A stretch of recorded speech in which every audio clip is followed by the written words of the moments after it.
You're listening to Say It and Come. I'm just saying it, the waffle, as a waffle, is absolutely obnoxious. Hey, this is just a song that fits in between genres. We're really trying to tell you that we're down-home folks without saying we're country, because we don't want the connotation of being good old boys. I trade my truck for an iPhone 1. Turns out it was stolen and no longer worked. The gods don't interfere with what may or may not be a cursed weapon. She didn't care when freaking a demon was in our party. Why would she give a crap about a cursed act? That's funny. What are you doing? Oh my God! What is happening? This is why we did Say It in Common, just for these kind of moments right here. You're listening to Say It in Common, where we talk about it all, not just Dungeons and Dragons. I'm AJ Cannon. Tyrell Merle.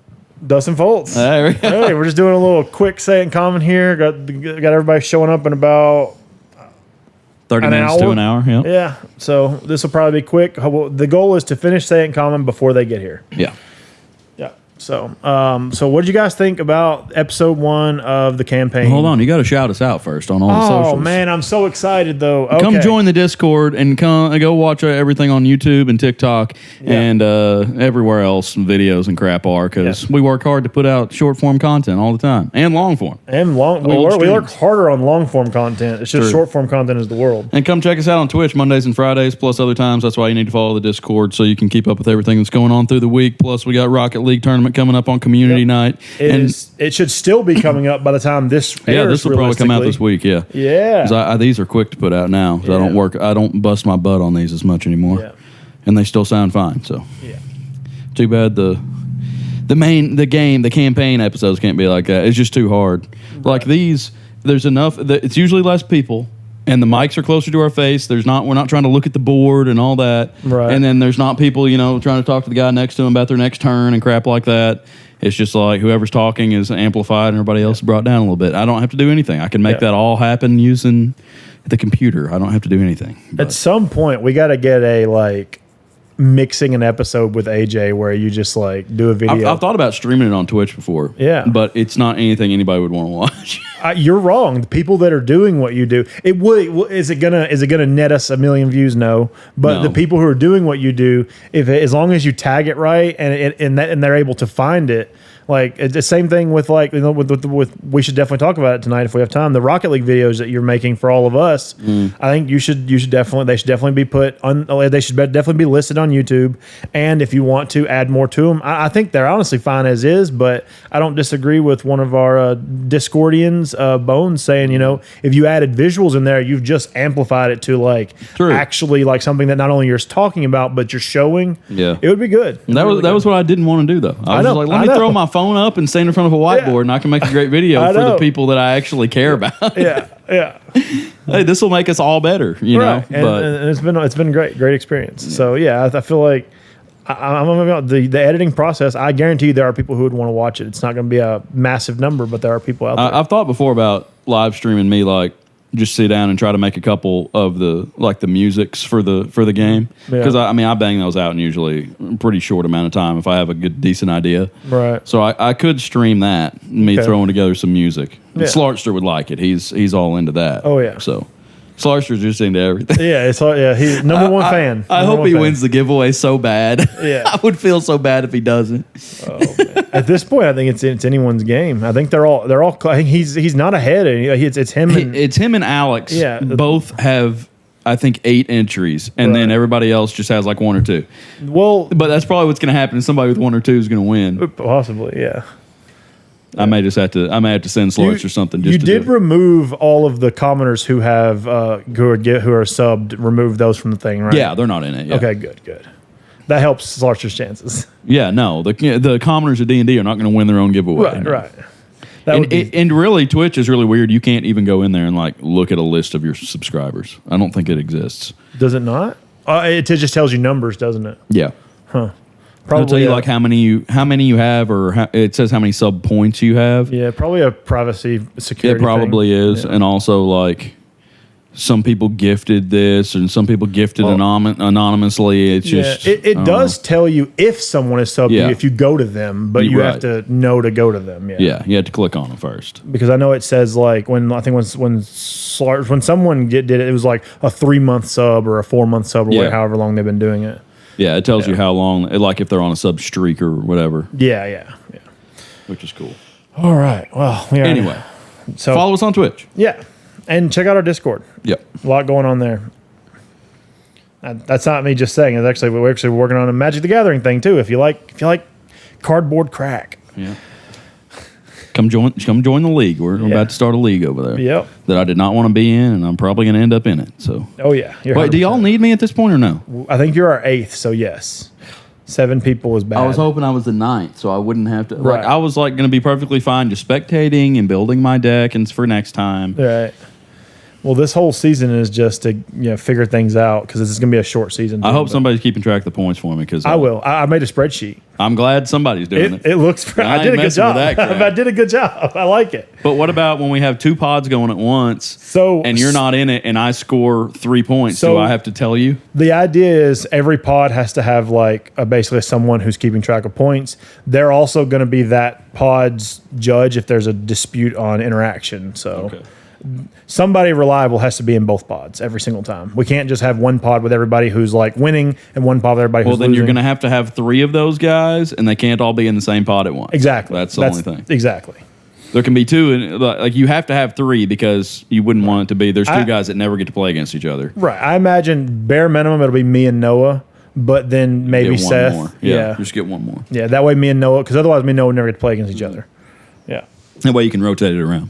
Yeah. Anyway, what did you start saying? You said you were excited about Oh, something. I'm super excited. How do you guys feel about Terra Nova, the campaign so far? What are your thoughts? Tyrell, you came in, you got to listen in for a little bit last time. Were you able to get caught up on the podcast? I tried to get as far in as I could. That's what I was doing whenever you text me. Right. I didn't finish the whole thing, but I got probably close to 3/4 of the way through, and then I was here for the tail end of it. I was so- going to say, did Right. you get to Well, the point yeah, where yeah. you came in? Yeah, if you no, not quite. Oh, but- okay. Okay. But yeah, I mean, Yeah. But I mean, I was at the part where you guys were fighting the gibbering mouther. You came in just after that. You Yeah. came in around the Great Oozes because I remember asking you if you knew what it was. and it's mainly combat. So like if you know the intro, like you pretty much have the backstory, I was your own trying backstory. to- Nothing's been divulged upon enough to be like, oh, you missed a huge lore thing or anything. yeah, it's mostly just you guys giving each other a hard time. Yeah. All right, what were you saying, Taro? I was going to say, the other night I was trying to listen to it, but I was so tired. My sleep schedule's been so messed up since I quit and all that, Yeah. and even before that it was messed up. But like I fell asleep, and I don't know where I was exactly in the podcast when I fell asleep. So when you woke up, it was on the next episode, which was actually the previous episode. That's what mine does every single time. It was still on the same episode, but it was like somewhere toward the end, and I was like, okay, I'm gonna rewind this again. So I started it again, and then like right.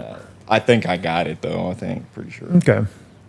I mean, I had a lot of fun. It's definitely like the complete opposite to our other campaign, where this is kind of like I feel like we're like in arcade mode, kind of. Yeah, it's Which is fun. It's a different change of pace. Seeing a lot of different enemies, some classic stuff. Like I was saying, I've never fought a gelatinous cube. I was like, I've always wanted to fight a gelatinous cube because that's like the classic D&D enemy that everybody knows. Yeah, the dungeon vacuum cleaner. That's exactly what they're called. I'm so excited to have Tyrell here. I even messaged him. I was like, look, your monster knowledge is your character's monster knowledge. Oh, But I changed things, and that's Yeah. you're just gonna be wrong sometimes. that's how it ought to be anyway. It's gonna be fun. I'm excited for it. But But yeah, it's fun. It's fun to do something a little different. And plus, like our main campaign, we haven't done a ton of like dungeon delving.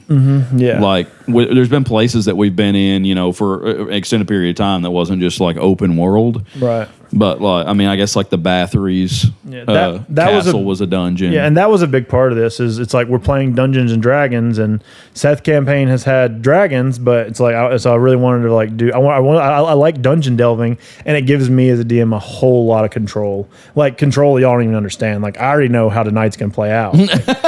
because you've got us locked inside your box of fun. Yeah, you're locked in a box. Like it's, I'm excited because I do it. This like I don't want like as a viewer to think that this is going to be combat only and you can skip. Like I fully have stuff going on. I know a lot of stuff that's going to go on, but obviously y'all have to figure it out. The idea is it's going to be in between combat, so it's like the characters have to fight for their lives and then grow as people. Fight for their lives, grow as people. That's kind of my whole. That's the whole inspiration for this. And I love anime. I love video games. So you're going to see tons of anime and video game themed stuff. Me and Tyrell were talking about that yesterday. Because I said it reminded me of like playing Pokemon, like Game Boy Pokemon. You're walking through the grass and you run into an enemy. And I was like, it's probably a lot like Final Fantasy too. I was definitely saying it was something like, was it Delicious in Dungeon? Or that's why you can't eat the monsters. Yeah. I knew that you guys had seen Delicious. Someone had seen Delicious in Dungeon. I haven't watched all of it, but like I've seen bits and pieces out of it. I know. I was like, I didn't want them eating the monsters. That's what it reminded me of slightly. Was that? But yeah, very, very like Final Fantasy themed for sure. Like I'm a huge Final Fantasy fan, so I constantly take inspiration from the things I love, whether I realize it or not. Monsters in Final Fantasy disappear after they're killed. They drop stuff. They drop items.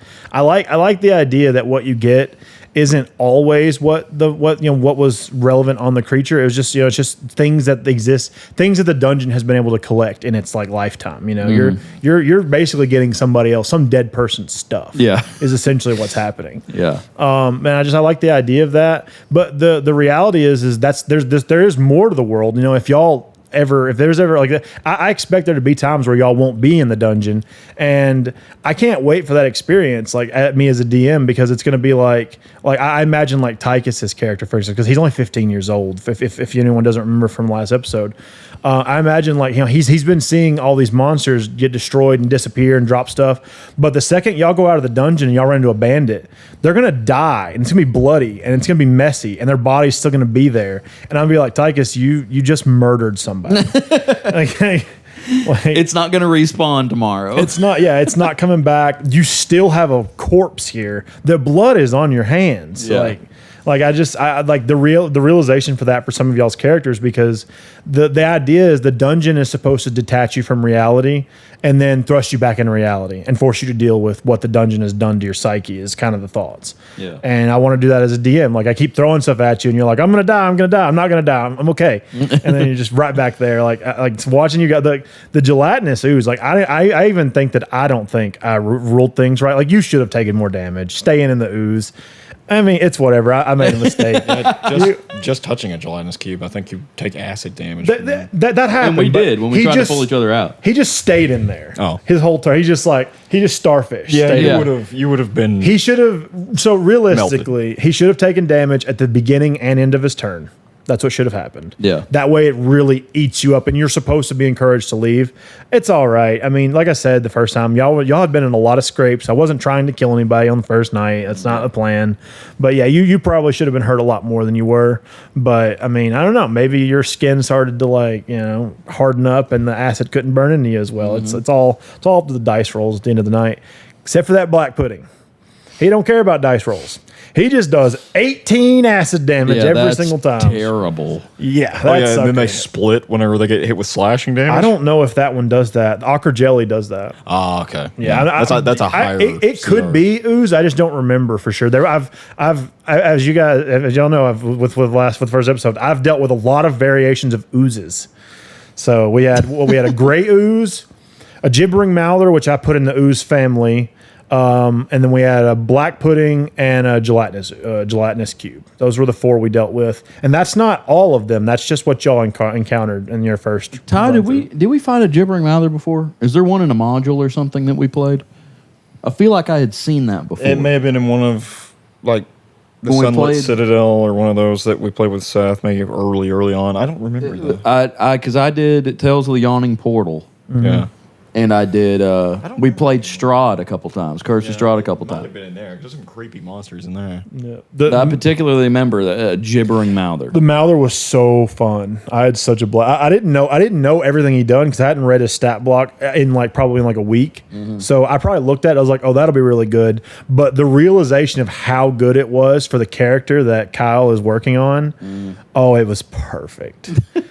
I tell you. Make him run away. Yeah, one of the run creepiest, into it. I love that. one of the creepiest oozes in existence to me. Yeah, I know what you're going to say. The Oblex? The Oblex, yes. Yeah, that is a weird thing. Well, I mean, there's a reason why, because they were all exposed to a bunch of psionic energy by mind flares. So Yeah. that's why they're like that.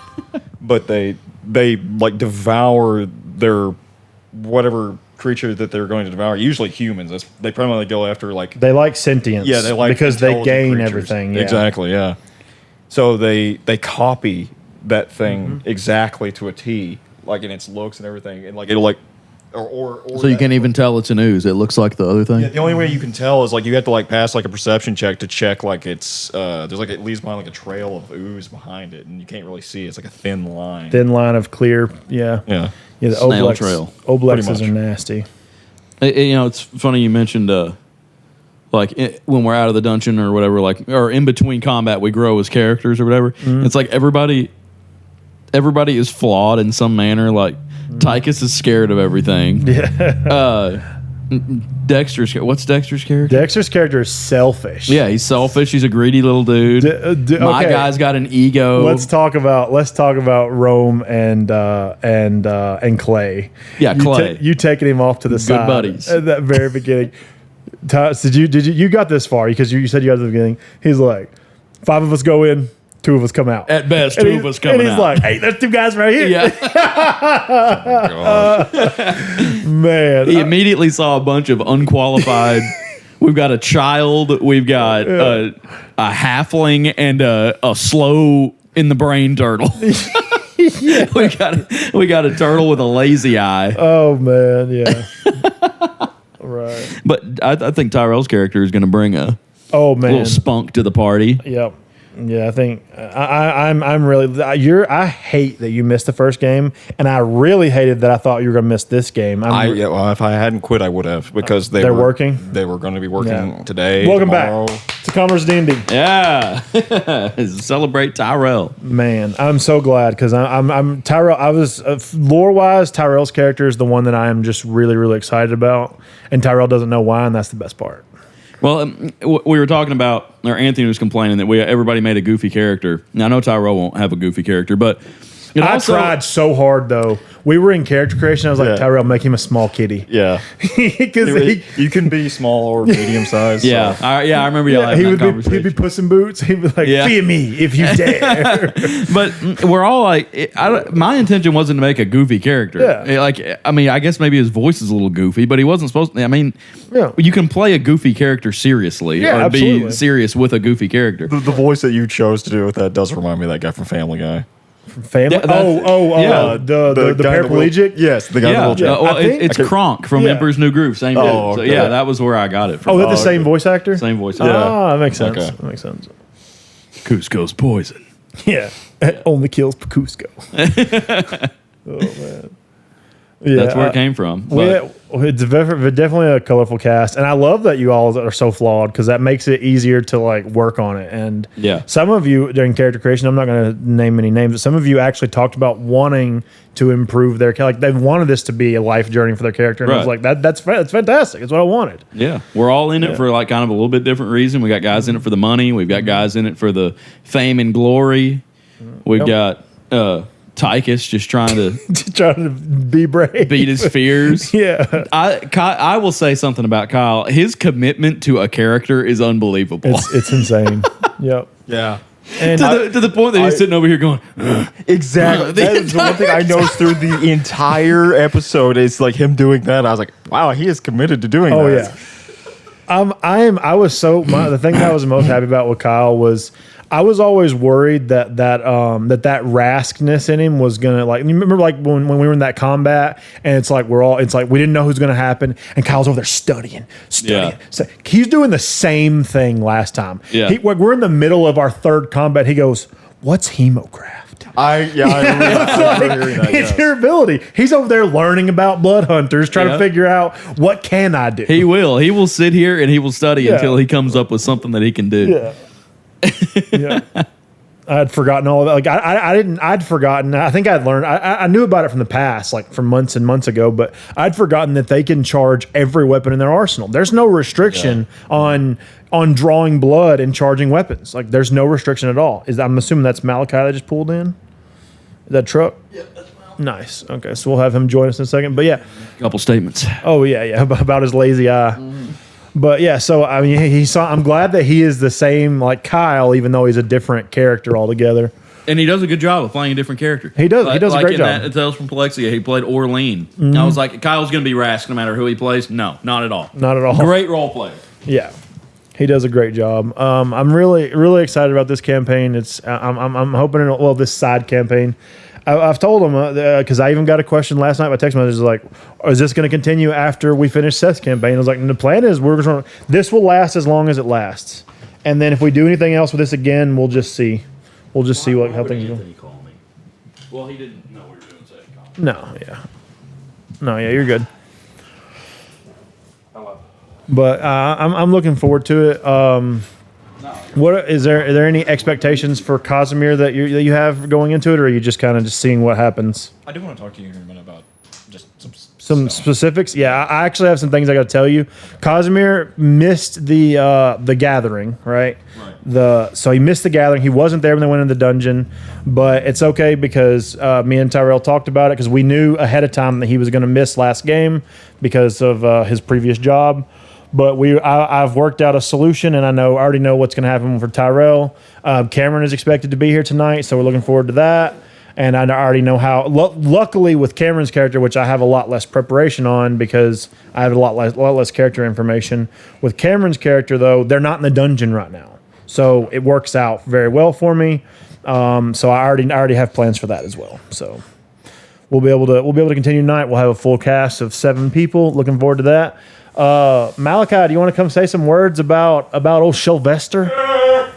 Yes, all right. That's what were you gonna say, Tyrell? Sylvester. I don't guess I really have anything to say as far as not yet anyway. Yeah. Okay. So. Well, we'll just leave Casimir as a mystery. He'll make an appearance tonight, I'm sure. And so you're in mic number 7. So if you want to say a few words, yeah. How do you feel about Sylvester in the side campaign? Is it Jack? Hello. Testing. Doesn't look like it's. Okay, then you use Yeah, Tyrell. I'll just use ties. Yeah. And Sylvester, he's just a guy on a mission, and I feel bad for the guy because he's looking for his home in the completely wrong area. Yeah. But hopefully he finds what he's looking for. All right. He's gonna be important tonight for Casimir. I know that. Sweet. So he'll have to step up tonight. He needs to submit his role in the party. Okay. All right. Sounds good. Yeah. Looking forward to it. Yeah. Okay. But yeah, so the combat will continue tonight as soon as they're ready to head back into the dungeon. Well, we've got, I guess AJ's away a little bit, but I guess we can transition to gaming because we all played Borderlands 4 last night. Yeah. It was such a good game. Y'all, any compliments or concerns or questions about the game that you guys had? I'm pretty impressed with it so far. I mean, I am too. I thought it was. I definitely saw those those game one I saw bugs. I'm not gonna worry about it. It just came out. Yeah, we haven't even they'll had a do hot bug fix fixes. yet. I'm not overly concerned about it. This is 2025. I know games are coming out with bugs because the developers are rushed. Like I know AJ saw a swinging weapon that wasn't yours. I saw it too. Did y'all both Yeah, it see was all spinning. I saw it as well. But see that enemy that y'all were fighting, I didn't see it. That wild you saying beast. that, yeah. I couldn't see it. Like I was just looking at where y'all were attacking, and once I hit it, I saw a health bar, and I was like, okay, don't stop hitting there. Yeah. And I just kept hitting there. Oh my goodness. I am early game, and because there's 4 of us, stuff is so powerful. I'm gonna have to respect my character. I can't use those blades. The blades are great when the enemies are weaker than us, or even when they're our strength. Yeah. But you put a level 2 levels higher than us, those blades they result in one situation for me: death. Going down. And not even death doing good damage. I mean, like slash. I did like maybe 5% of his health, and then he kills me. Yeah. So That's kind of how I feel about Amon. Is like his axes, like they're kind of in that same boat. Like you can rush in, you start hacking him. I feel like Amon's really slow for some reason, but like I like the character. Don't get me wrong. It's just I Yeah. feel like he's slow. it's not hot yet. I didn't see it. It didn't look like it was moving. No, it's not. Well, it's not for you yet. Okay. It will be. Okay. I appreciate it. But yeah, I just feel like the axes, they're really good, like as far as like using the throwing part. But if you're just using them to hack into enemies, they're not very damaging. Same for the blades. And the blades also have a dash action. So if I miss, do y'all notice I was fighting? Zoom! It's because I missed. Yeah. And That's funny. yeah, so I just dash past them, and I'm like, great. Now I got to turn around and dash back. Let me know when she's ready, AJ. When I was using one of his abilities, like earlier on, it was the first one I was experimenting with. It wasn't the dual axes. Instead, you get a hammer and the like fist attack that he does. He can Right. like dash forward and like punch into it and it explode. Right. Or then you can do like the hammer attack where you like come down and it does like this huge AOE. Right. But I'm thinking about like respecking him and going toward the other direction, which is a shield. Okay. So it's more of a defensive, Heavy survival. Yeah. See, I think I'm gonna go with Rafa has like pulse cannons on his back. I think I'm gonna go with those. I just need to be able to do more damage to something. Yeah. My focus right now is handling things that are stronger than us. Our abilities will always scale with us for the most part, so they will always be reliable. Our weapons will not always be reliable. Yeah. So I'm going to go with that because if you can't rely on your action skill and we end up in an underleveled situation, we're going to be in trouble. That last night, I don't know if y'all noticed that I completely disappeared from the group a few times, but it's because I with that That Reaper?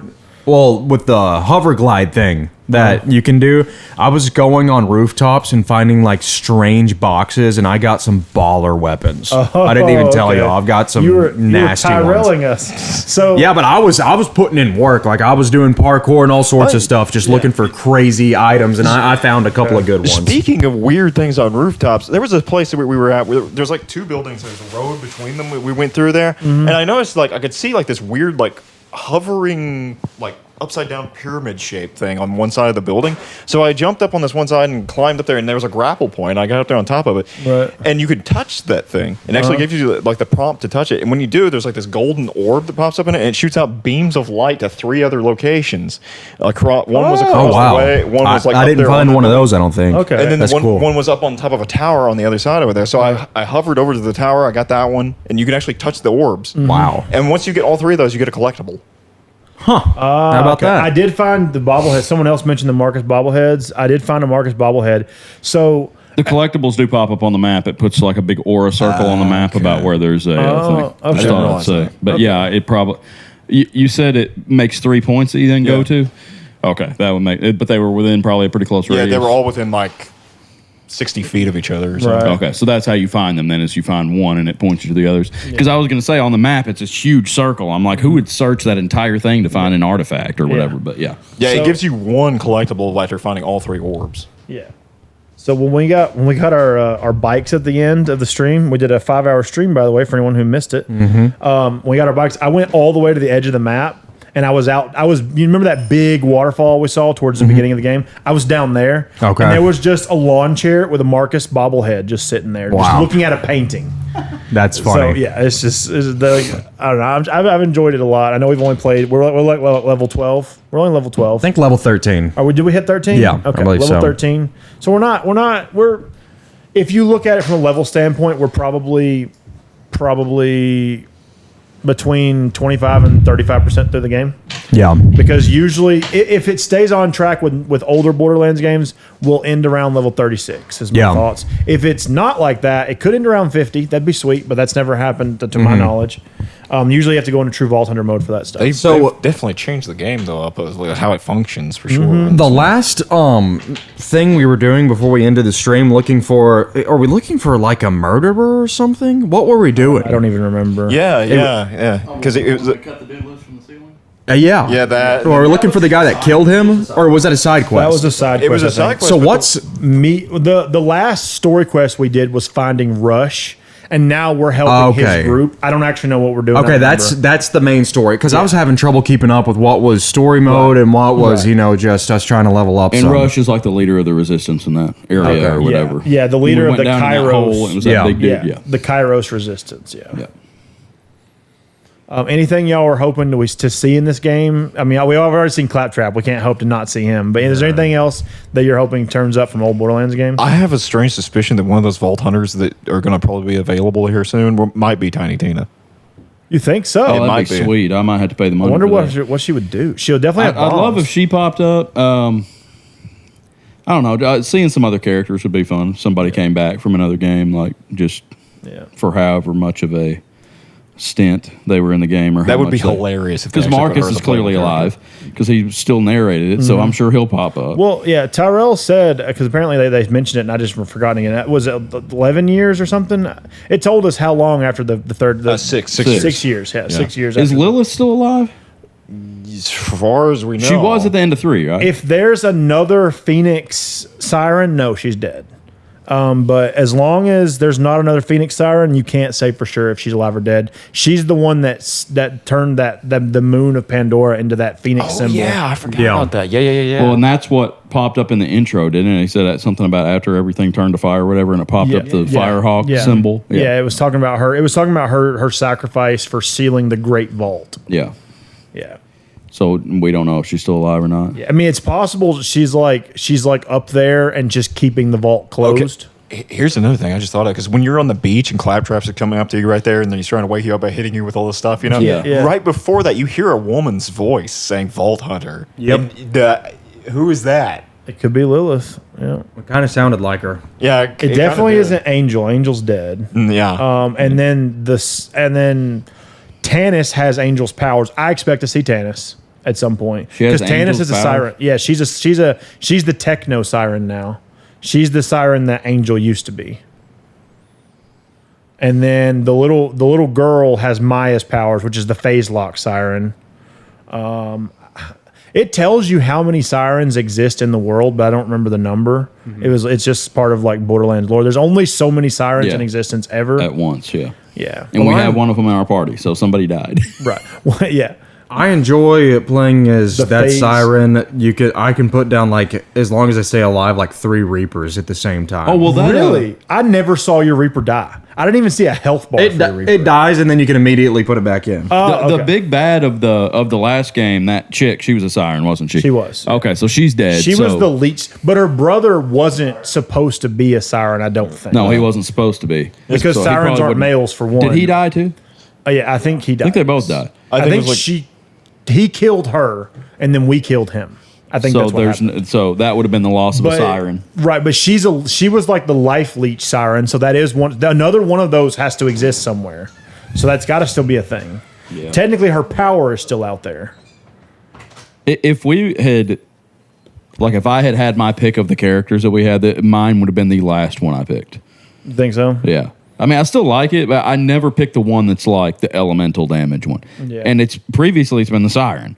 Yeah. Like, wasn't Lilith? She was like Yeah, she supposed was to the use elemental. supposed to use elemental stuff. Which I've noticed with all the characters, it seems like most of them have like some kind of Elemental. elemental thing now. It's making me play a little bit different because I'm actually looking for elemental guns now. Right. But it took forever to find any. For a while, they were just Early game, they were plain hard. guns. Like The number of armored enemies early game. Fire used to be so good. It's not what it used to be. no. now you need like acid or not acid, corrosive. corrosive. Yeah. Yeah. You need corrosive. Well, what's the difference in the corrosive and radiation? Is the yellow bar radiation? Yeah, no. The yellow bar is armor, and that's what you want to use corrosive against. Yeah. Corrosive so on. blue okay. bar is shield, yellow bar is armor, red bar is regular health. Yeah. Because we're not fighting humans, we're fighting synths. So I haven't had a corrosive gun yet. I don't think I've only had fire and electric guns. My blades say that they can become corrosive, and I saw in the video they turn green, but I have no idea how to make It's probably that like happen. it wasn't Borderlands 1 where you had to find a relic to change it or something. I mean, it's possible. Well, my power that Or maybe it's a perk.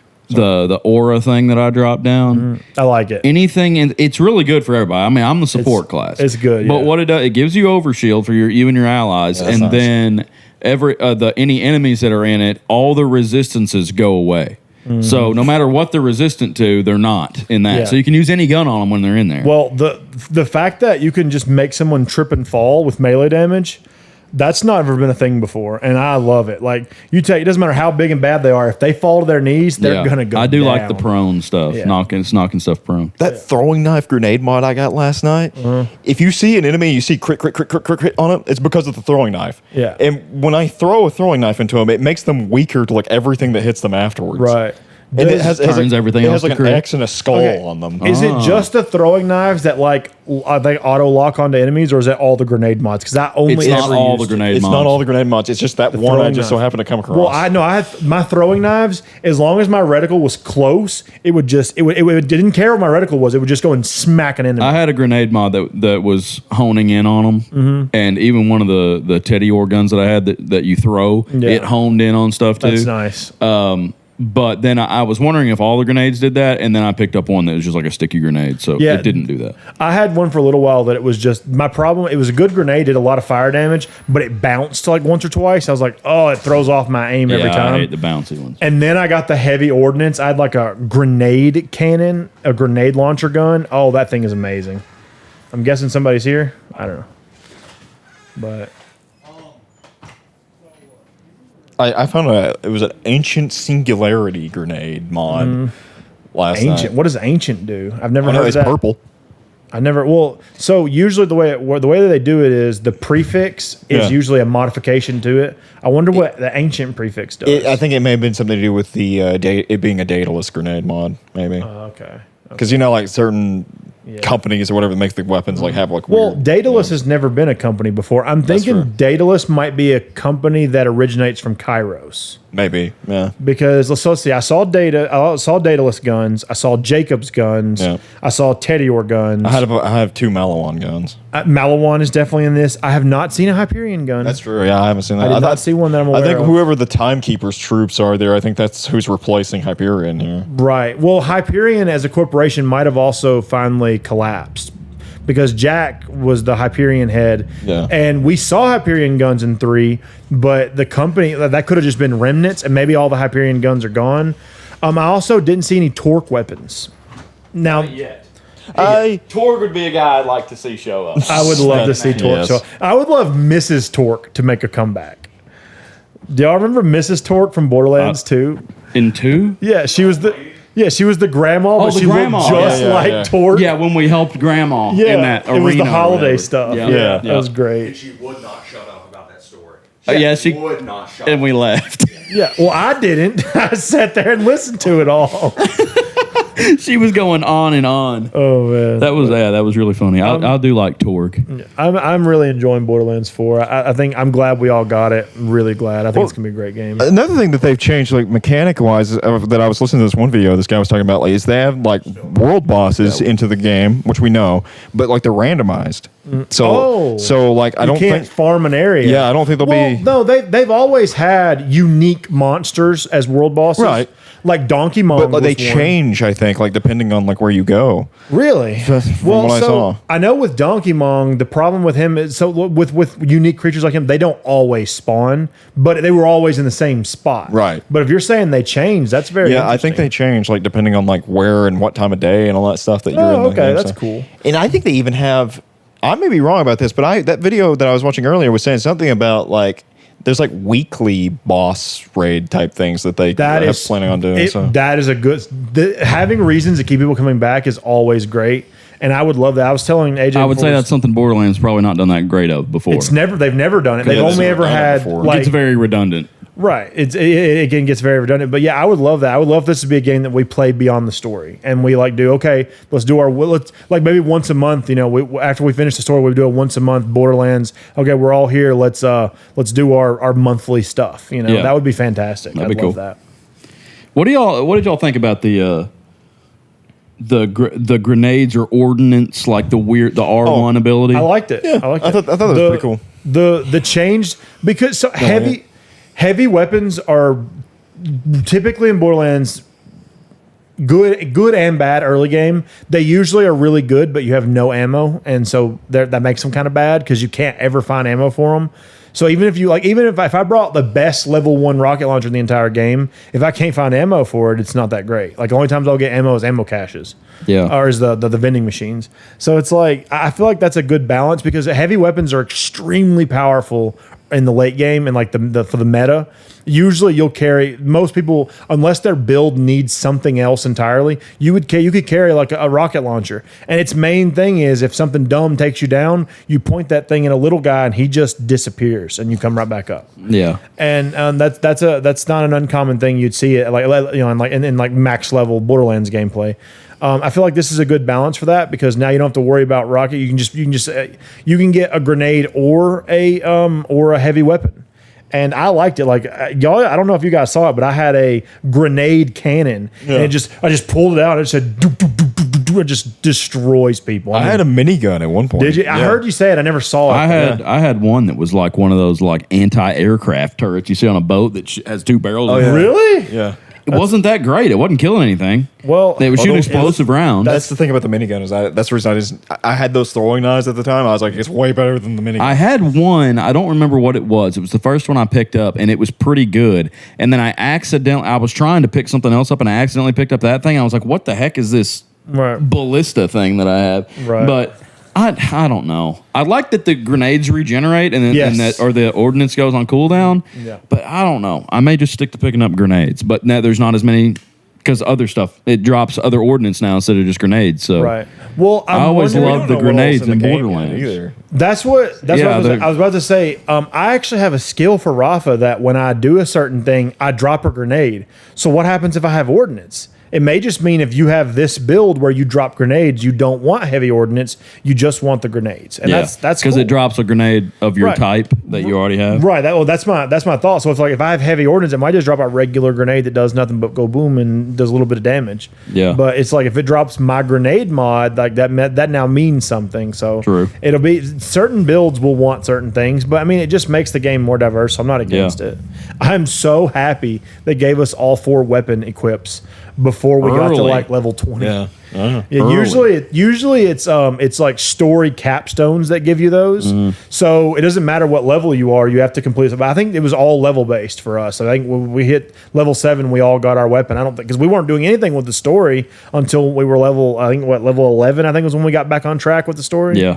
It took us. We spent most of our time just running across the map. Yeah, the map was a massive. I bet we ran for 2 hours just across the map. I mean, we were fighting stuff on the way, but I like how they've done the map because I mean, you don't have all these loading screens and stuff anymore. Could we have done the mission first to get the motorcycles before we? Probably. If we were strong enough, I don't know. I just don't see the game. The devs wanting you to run 3,000 meters across the map. They definitely don't. Realistically, we probably could have ran straight there, but And we were following the map. would we be too. strong enough is the question because the mission, unless the main story levels up with us, the main story at the time was like level 11. I think we were level 11/12 as a party. So the question is, does the main story track our level and will get harder with us? Because one of the big problems with Borderlands, especially with 4 people, is you tend to get over leveled and then everything just comes like, it's just breakneck pace. You can wipe everything out instantly. But I would be very interested in a main story that just tracks our level and lets us do side quests at our leisure. That'd be great. Yeah, used to what I would do is like when I was playing solo, I would play too many main campaign and it'll make you go do side quests. Yeah, because they'll be 3 levels higher. Yeah, it gets too out of control. Yeah. I will say the open world of it. It was so fun. I don't know if people are going to like that, but I really liked that. I do. I like it a lot. To where, I mean, every other Borderlands game, I guess Borderlands 3, they start sending you to other planets. It makes it seem like the world's bigger. Right. But it's still just these little maps inside of big maps. Yeah. And you have to go through load screens to get to each area and stuff. And this is just like one gigantic. Yeah, and this may not, I mean, I may be being a little presumptuous here. This may not be the only planet. So that's true. If we get to go to 2 or 3 planets and they're all this big, gigantic. That would be insane. I feel like this is probably it, but they might add it later. Yeah, well, it's so big. We saw one region of it. I know, and not even the whole thing. I know, but I mean, like, for as long as we played, we probably would have only been on 2 planets in Borderlands 3. So, True. I don't know. I would like to see at least let us go to Pandora, and see what's going on Pandora, If we got to go back to Pandora. Even if it was just like, like you're just like the a resistance area where it's just like a room and you can just see what's going on. Like I would like to at least visit Pandora. I'd like for them to keep that a part of the game, but Pandora was in Borderlands 3, wasn't it? Pandora's in all of them. Okay, I thought it was. We got to go there then. I Yeah. guarantee you. Yeah, Pandora, you're only on Pandora in Borderlands 1 and 2. In 3, Pandora, the moon of Pandora was the Great Vault. Yeah. And and so Pandora's always been a part of the game. That was like the whole tagline for Borderlands 1, like "Welcome to Pandora." Yeah. Yeah. Well, this planet sounds like it was like it became inhabited in the same way as a prison. Like I guess we were using all the exoplanets as a prison. Right. Yeah. Not a bad idea, honestly. No. That's If we were ever able to inhabit Mars, like send all the prisoners up there and stop wasting our resources. Right. Yeah. Isn't until they that find Wouldn't that be a terrible life sentence? All right, you go to Mars now. Yeah, well, wasn't that the idea for Australia way back in the day? That- It's yeah. like they were sending criminals to Australia. Yeah, it was a penal colony first. Yeah, it was a penal colony. Oh, I didn't know that. Yeah. I think New Zealand was somewhat. Well, that's too. where everything scary lives. All the most poisonous That- creatures on Earth are all in Australia. One of the jokes was that country. God, I'm blanking now. Australia? Australia was God's playground. It's like, woo, that's bad. Better put that over for Australia. Don't want the rest of the world seeing that thing. Yeah. Like, I saw a thing where it's like it's expected that Australia has like 120,000 species of bug, and they've only discovered 60,000 or something. It's estimated based off of its size and population. Jeez. I wouldn't doubt it. I mean, they just found like some kind of new praying mantis. Or no, it's a walking stick. Yeah, recently. it's huge. Yeah, it's They huge. found something new? Yeah. Yeah, it's humongous. Okay, back like in the early 2000s, they found one of those trees that's supposed to be extinct from like millions of years ago. Right. They found one of those. In a bunch Australia? of hikers found it, like outside of Sydney. Yeah. Outside of Sydney, Wow. one of the most populated cities Yeah. in Australia. It was right here, guys. Right here the whole time. We thought it was gone. Yeah. Wow. Oh, what is that tree called? I'll look it up. I haven't heard about that. But yeah, the walking stick I have heard about. Its thing is massive, and they found it in Australia. Oh, they're going after You now. think you could have? You think you could have found a massive walking stick Yeah. if it was walking Everyone around? thought it was a tree limb. They just grabbed it and squished it. Yeah. But yeah, Australia's a crazy place. I've been getting. I've actually kind of deteriorated away from YouTube Shorts for a while. I just every now and then I'll watch it a little bit. Sometimes I'll watch it a lot of bit. Now I'm just not watching it at all. I'm too busy with other stuff. The Wollemi pine. Wollemi pine. Yeah. Okay. Wallaby. Is a prehistoric tree of Australia, Well, it's not prehistoric anymore. No. and it is considered a living fossil. That's hilarious. It's not prehistoric anymore. It wasn't the early 2000s. It's actually the year that I was born. So it was rediscovered in 1994 in a secret canyon in the Blue Mountains, it says. A secret canyon. Yeah. This critically endangered conifer, one of the oldest known tree species, dates back to over 200 million years ago and is unique to Australia.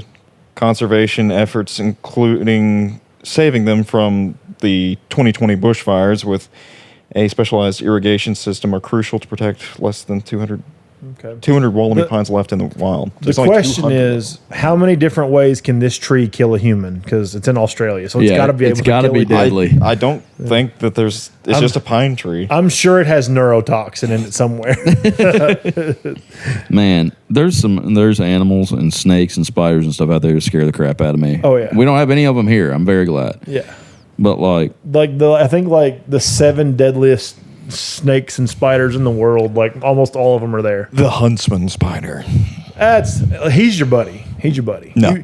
You want a huntsman spider. No. is that the one that gets in the bananas? And- No, it's the one that's like the size of a freaking tarantula, and it will has fangs the like size of like a puppy. It's big, and it's like it just hunts everything else.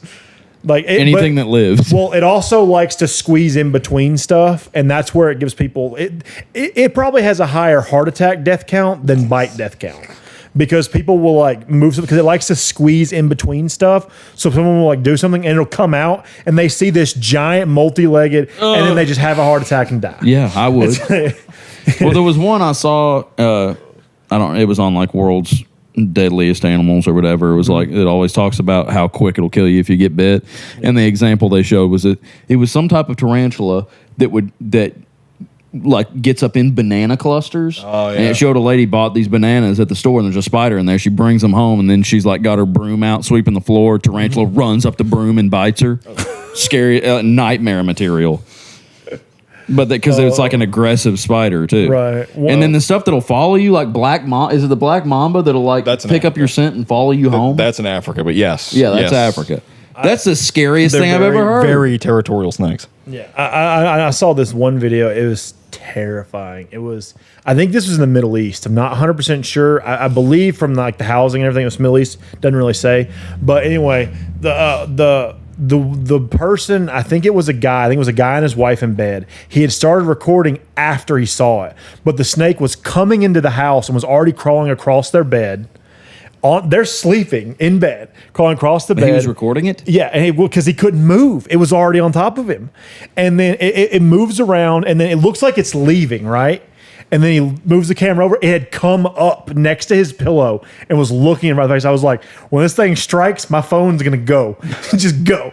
But it never struck at the camera or anything. Maybe it was fake. But that's like one of the most terrifying things in the whole world. I was like, imagine Was it a snake. black mamba? No, it was just a big snake. Just I a don't big know snake. what. Oh, yeah. It had a hood, so it was probably a cobra. Oh my god! All right. It was a big Had to cobra. be AI. It could have been. That's still so scary. It's like one of those sleep paralysis games. It just make you watch everything that If it happens. had its hood like open, that means it was being aggressive. I would. Well, think. let's assume it's not AI for just a second, right? Because AI is going to be a humongous problem from like 2025 to the rest of our lives. Yeah. Let's assume it's not. I guess you could say that the reason that it brought its hood out is because it looked him in the eyes. Why is my computer ringing? Because your computer wants to have a conversation. It's because of the AI.